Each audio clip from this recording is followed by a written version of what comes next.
Халықтың арқасына аяздай батқан қасіретті екінші дүниежүзілік соғыс жылдары әрбір шығармашылық адамның айналып өтпейтін тақырыптарының бірі болды. Соның бірі Тахауи Ахтанов «Шырағың сөнбесін». Соғыс майданында жүріп, жаумен бетпе-бет жолықпаса да, өмір үшін күрескен кейіпкерлер өмірі жайлы жазылған Тахауи Ахтановтың «Шырағың сөнбесін» романы. Роман негізгі кейіпкер Назираның баяндауы түрінде жазылған. Назира кеңес офицерлерінің бірі Қасымбектің жары болады.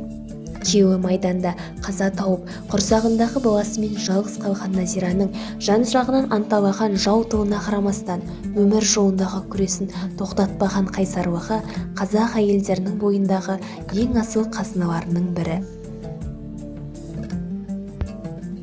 Қасымбек мерт болған соң Назира Абан есімді жігітпен қосылады. Алайда сұм соғыс одан да айырады.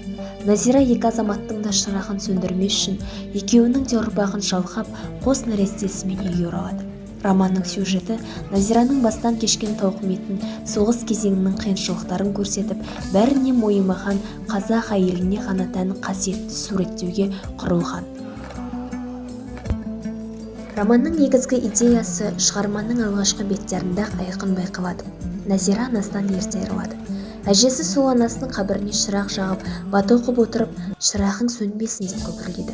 Сәби сезімді Назира жаққан шырақтың майы таусылып сөніп қалмай ма дейді. Сонда әжесі басын шайқап: «Ай балам-ай, әлі баласың ғой, сенсің ғой оның шырағы, сенің тілеуіңді тілеп кеткен жоқ па бейшара» дейді.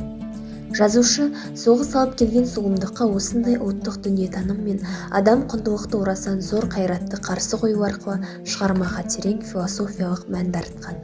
Сюжет желісі әйел көзімен тізілгендіктен адамдардың жан дүниесі тереңнен ашылып, роман психологиялық сипат алған.